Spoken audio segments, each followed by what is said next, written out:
আমার বাবা মারা যান। আমি আবার ডিপ্রেশনে পড়ে যাই। ডিপ্রেশনে থেকে মুক্তি পাওয়ার জন্যই আসলে আমার 10-10 যাত্রাটা শুরু এই সময়টাতে। আমার বাচ্চার জন্যই আমি আসলে জবটা ছেড়ে দিতে বাধ্য হই। ডিপ্রেশনে থেকে মুক্তি পাওয়ার জন্যই আসলে আমার 10-10 যাত্রাটা শুরু এই সময়টাতে। তো ইয়ক থেকে এরপরে আমরা মানে আমার হ্যান্ড পেইন্ট থেকে শুরু করে অনেক কাজ আমি করলাম। তো 20-21 আমার খুব ভালো একটা বিজনেস ছিল, খুব ভালো একটা বিজনেস। তো 22 সালে আসলে আমি একটা জবে জয়েন করি বিশ্ব সাহিত্য কেন্দ্রে অ্যাসিস্ট্যান্ট ম্যানেজার হিসেবে। আচ্ছা আচ্ছা।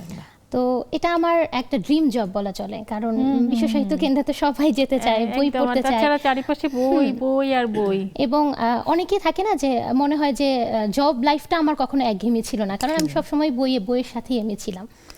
তো যেটা হয় যে আমি প্রায় বছরখানেক জব করার পরে আমার 23 সালে আমি কনসিভ করি, আমার বেবি আসে।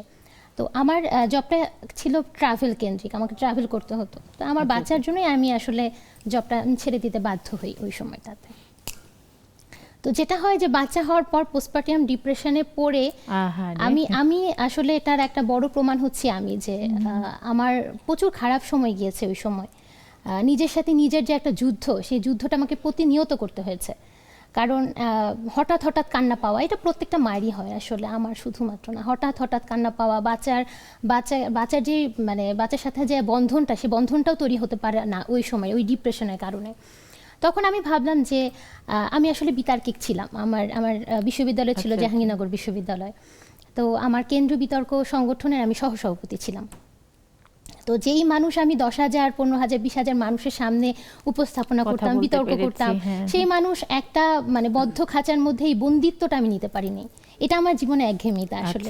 এই একঘেয়েমিতা থেকে ডিপ্রেশন থেকে আসলে আমি তখন ভাবছিলাম যে আমি আসলে কি করব, কারণ আমার বাচ্চাকে তো আসলে আমি মেয়েদের কাছে রেখে জবও করতে পারছি না। আমাকে জব মানে আমি ওটা প্রেফার করিনি আসলে দিন শেষে মা হিসেবে। তো এরপরে আবার এই 10-10 যাত্রাটা শুরু হয়। 2025-এ গত বছর আগস্ট মাসে আমার বাবা মারা যান। আমি আবার ডিপ্রেশনে পড়ে যাই। তো এই যে একঘেয়েমি, আবারও মনে হচ্ছিল যে আমার বাচ্চার পেছনেই সময় দিচ্ছে, এই যে একঘেয়েমি জীবন। এরপর আমার কাছে মনে হলো যে যারা আমার মানে পেজের যারা আপুরা থাকেন, আমার বাবা মারা যাওয়ার পরে আমি আসলে সবকিছু ছেড়ে ছুটে বসে থাকি, যে প্রায় 3-4 মাস আমি কোনো কাজই করতে পারি। এরকমটা হয়।